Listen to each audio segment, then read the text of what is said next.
Shalom sahabat Mitra Rema. Hari ini kita akan mendengarkan firman Tuhan yang terambil di dalam kitab Ayub 2 ayat yang ke-10 bagian B yang berkata demikian. Apakah kita mau menerima yang baik dari Allah tetapi tidak mau menerima yang buruk? Dalam semuanya itu Ayub tidak berbuat dosa dengan bibirnya. Demikianlah firman Tuhan. Firman ini mau sama-sama saudara dan saya renungkan di hari ini 23 Juni 2021 yang saya beri judul Jangan Pernah Menyerah. Saudara-saudara yang saya kasih dalam Tuhan Yesus Kristus, penggalan ayat Alkitab yang saya baca tadi adalah bagian dari jawaban Ayub kepada istrinya ketika Ayub mengalami titik terendah di dalam hidupnya. Ketika semua anaknya diambil Tuhan, ketika semua harta bendanya habis ludes, kambing dombanya, semua yang ada pada Ayub habis, dan bahkan Ayub ada dengan sakit penyakit. Lalu istrinya menyuruh Ayub untuk mengutuki Allah. Tetapi Ayub menjawab apa yang tadi saya baca, apakah kita mau menerima yang baik saja dari Allah? Nah, saudara-saudara yang saya kasih dalam Tuhan Yesus Kristus, jawaban Ayub bagi istrinya dalam firman itu menunjukkan bahwa sesulit-sulitnya keadaan Ayub pada saat itu, Ayub tidak pernah menyerah. Kita mau lihat mengapa Ayub tidak pernah menyerah. Yang pertama, Ayub mengakui bahwa penebusnya hidup. Semua yang ada pada Ayub, harta benda, kambing domba, kekayaan, uang, rumah, anak-anak, bahkan istri, semua pergi meninggalkan dia, bahkan sahabat-sahabatnya.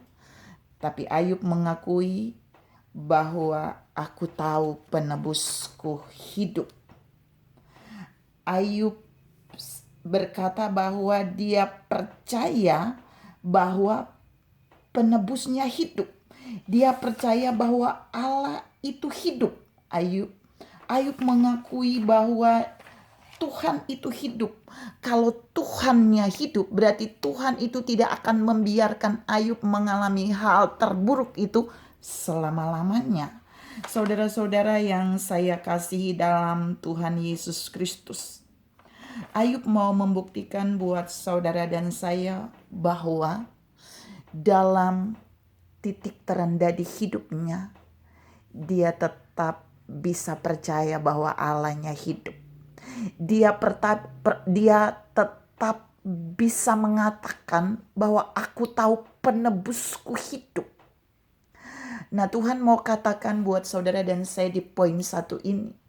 Dalam masa-masa tersulit yang saudara dan saya alami, ketika Tuhan mengizinkan kita ada di titik terendah dalam hidup ini, kita harus bisa berkata seperti Ayub, bahwa aku tahu penebusku hidup. Bahkan Ayub tidak meyakini itu saja. Ayub tahu bahwa dia hidup dan dia akan bisa menyelamatkan Ayub dari bagian pergumulan itu, dari kesulitan itu. Oleh sebab itu Tuhan mau katakan buat saudara dan saya hari ini bahwa itu bukti Ayub tidak berputus asa. Karena dia tahu penebusnya hidup. Yang kedua, Ayub tidak berputus asa karena dia percaya dia akan melihat Tuhan.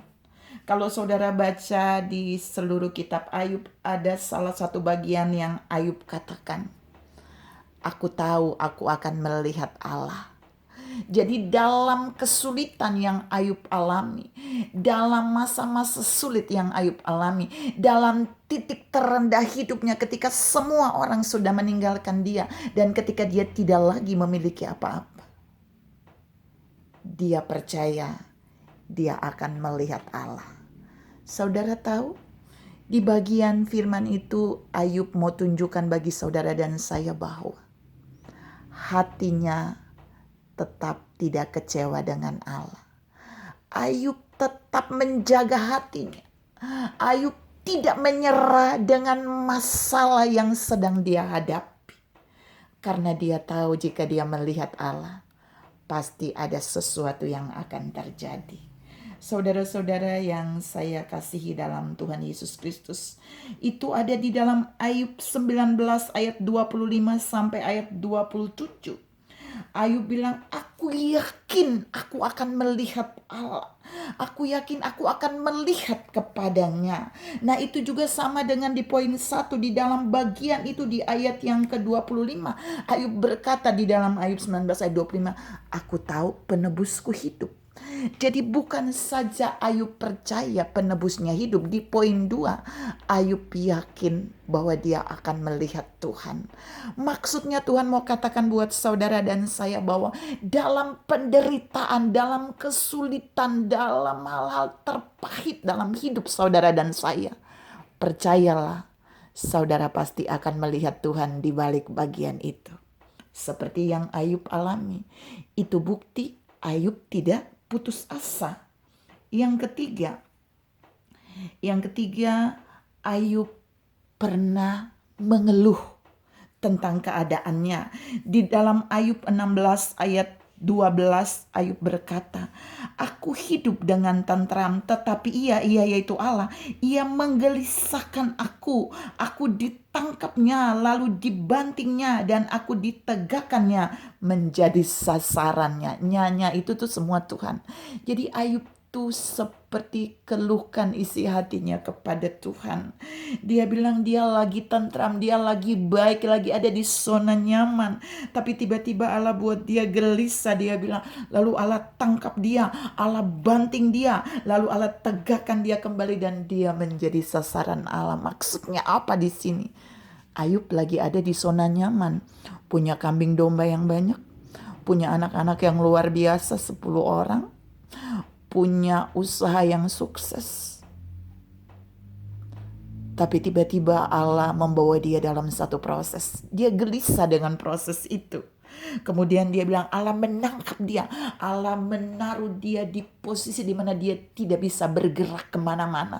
Dia ada di dalam sakit penyakit. Dia merasa seperti dia ditangkap oleh Allah. Dan yang lebih parah dia bilang, aku dibantingnya. Allah meremukkan dia, semua kekayaan dia habis, semua yang dia miliki habis. Bahkan orang-orang yang mengasihi dia pun meninggalkan dia. Saudara-saudara yang saya kasih dalam Tuhan Yesus Kristus, itu keluhan Ayub di dalam Ayub 16 ayat 22. Tapi tidak sekalipun Ayub mengutuki Allahnya. Tidak sekalipun Ayub menyerah dengan keadaan itu. Tuhan juga mau katakan buat saudara dan saya bahwa mungkin kita ada dalam kondisi Ayub. Kita ditangkapnya, kita dibanting-banting, diproses oleh Allah dengan keadaan hidup. Tapi ingat, jangan pernah mengutuki Allahmu. Ingat, jangan pernah menolak Allahmu. Ingat, jangan pernah menyalahkan Allahmu. Dan yang paling Tuhan mau, jangan pernah menyerah seperti Ayub. Yang terakhir poin yang keempat.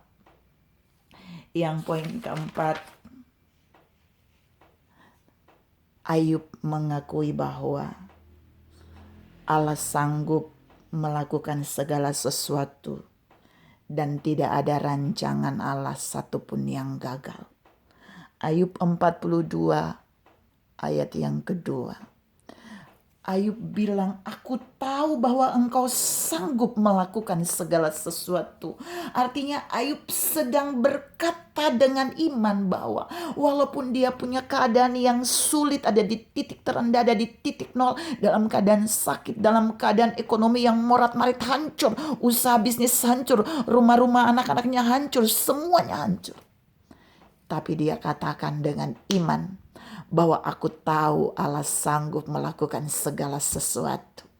Ayub melepaskan perkataan-perkataan yang membangkitkan harapan dan imannya bahwa dia tahu Allah sanggup melakukan segala sesuatu bagi hidupnya.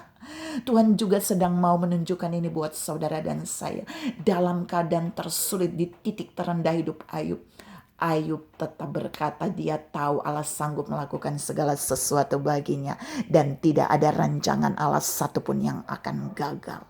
Saudara-saudara yang saya kasih dalam Tuhan Yesus Kristus, ini harus menjadi perkataan saudara dan saya ketika kita ada di masa-masa sulit, ketika mungkin saudara berkata bisnis saya hancur, pelayanan saya sudah tidak ada lagi, keuangan saya morat-marit, keluarga saya sedang mengalami goncangan dan lain-lain. Tapi saudara harus berani berkata seperti Ayub, aku tahu bahwa Engkau sanggup melakukan segala sesuatu dan tidak ada rencanamu yang gagal. Ini tanda bahwa Ayub tidak pernah menyerah dengan masalah. Ayub tidak berputus asa. Dan akibatnya saudara bisa lihat di bagian terakhir dari Ayub. Kitab Ayub. Allah memulihkan Ayub 2 kali lipat.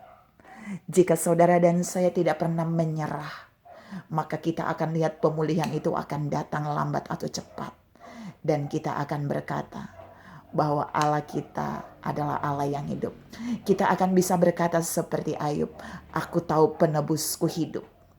Saudara-saudara yang saya kasih dalam Tuhan Yesus Kristus, paling terakhir yang mau saya share buat saudara. Ada satu pernyataan Ayub yang luar biasa. Di dalam firman Allah dia bilang begini, aku tahu Allah akan memihak kepadaku. Mengapa Ayub katakan begitu saudara? Karena Ayub tahu ketika dia mengalami proses itu bukan karena dia melakukan pelanggaran.